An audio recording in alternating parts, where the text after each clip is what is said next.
बस तुम्हारी थी मुझको या अर्थ को मैं कभी जाने नहीं दूंगा। आई एम सॉरी मेरे परिवार वालों की वजह से तुमको ये सब भगवान को नहीं ईजा इंसान को। आज मैं एक बात अच्छी तरह समझ गया हूँ ईजा, देयर इज नो गॉड। पहले इंसान ने अपने जड़ से बचने के लिए भगवान को बनाया और फिर उसी भगवान का हिस्से में उसने बाकी इंसानों को डराने के लिए किया। पर आज तुम्हें मौत के इतने करीब देखकर मुझे जिंदगी की असलियत समझ में आ गई। अब मुझे किसी भगवान की ज़रूरत नहीं, पर तुम चाहो तो उसे मान सकती हो। मैं कभी तुम्हारे या तुम्हारे गॉड के बीच में नहीं आऊँगा। Can you believe this? उस पूरी हवेली को मैं अपने तरीके से डिजाइन करूँगा। उसके इंटीरियर, उसके एक्सटीरियर सब मैं बनाऊँगा। और it haunted something like this. You know eta, you really lucky for me. कोई ऐसा क्यों करना चाहता है? क्या इतने खूबसूरत घर को कोई तोड़ना क्यों चाहता है? अरे ईटा, तुम मेरी रोटी रोटी पे आज क्यों मारना चाहती हो? ईटा, तुमने अभी ये देखा है, तुमने अभी वो नहीं देखा, तो मैं यहाँ देख रहा हूँ। देखना ईटा, इस जगह पे इतना शानदार होटल बनेगा ना कि तुम भूल जाओगी कि कभी यहाँ घर भी था। एस्को ईसा, हेलो ईसा, ईसा तुम ठीक कह रही थी। यहाँ पे पेंटिंग भी है, पियानो भी है, पर वो दरवाजा नहीं जो तुम्हें परेशान कर रहा था। देखा मैं तुम्हारा कितना ख्याल रखता हूँ। ये दरवाजा तुम्हें परेशान कर रहा था, मैंने दरवाजा तोड़ दिया। अब एक घर तुम्हें परेशान करेगा, मैं घर को भी तोड़ दूंगा।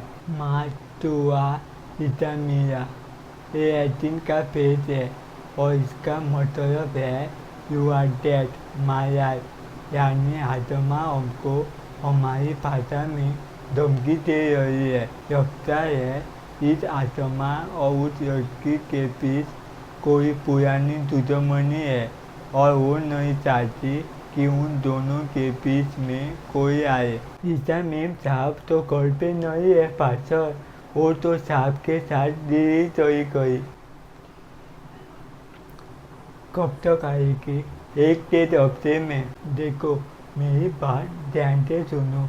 तुम्हारी मैम साहब जैसे दिल्ली से वापस आए उन्होंने कहना मुझसे आगे मिले। मुझे इस घर के बारे में उन्हें कुछ बताना है।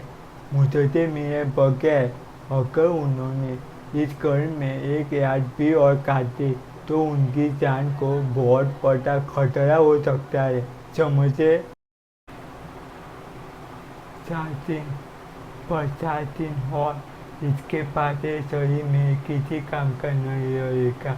अमावस की रात इस लड़की के आत्मा शरीर को छोड़ देंगी और मैं उसे अपने साथ ले जाऊंगा 4 दिन बाद।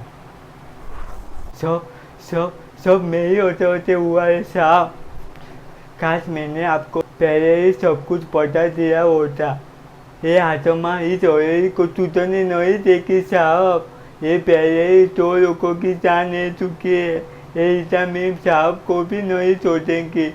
मैंने आपके साहब को बताया था साहब, लेकिन उन्होंने मेरी जबान पर सिक्कों का ताला लगा दिया।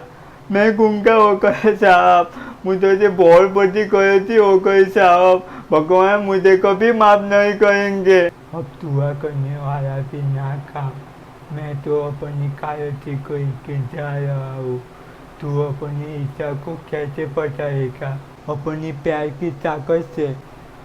देखिए अपनी प्यार की ताकत। तेरा प्यार तुझे छोड़ के हमेशा के लिए दूर जा रहा है।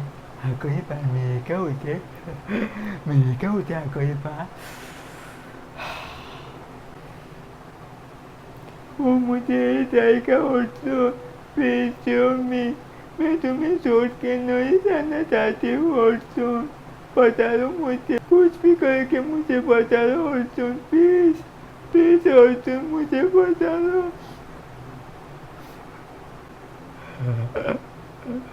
Tick tock, tick tock.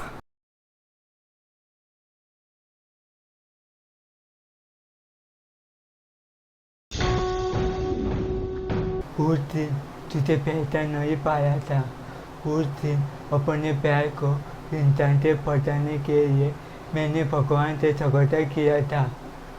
खोजू ना इंसान का था ना भगवान का, खोजू तुम जैसे शैतान का था। तो इंसान के रूप में आके मुझे से मेरा प्यार छीन चाहता है।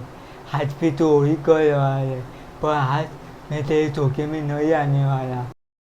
आज अगर मुझे अपना प्यार पाना है तो मुझे अपनी उस दिन की गलती को सुधारना होगा। मैं अपनी इच्छा को तुझे छीनने नहीं दूंगा। तेरा वाला रामचंद्र की जो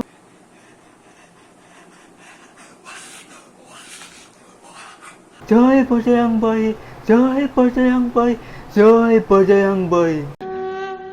जिस भगवान से मैं हमेशा रचता रहा, आज उसकी एक बात अच्छी तरह समझ गया था।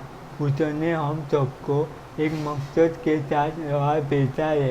ईशा को उसके पिछले जन्म में सच्चा प्यार नहीं मिला और उसी प्यार को सुनते हुए वो इस जन्म में चली आई, पर अब शायद उसका मकसद पूरा हो चुका है। मुझे ईशा को उसके पिछले जन्म में जाके पहुँचाना था और इस जन्म में उसका साथ निभाने का वादा करना था। शायद मेरा मकसद भी पूरा हो चुका है। कायची हमेशा के इंतजार रही है, पर जाने से पहले वो ईशा की उम्र मेरे हाथ में पकड़ा चुकी है। शायद उसका मकसद भी पूरा हो चुका है।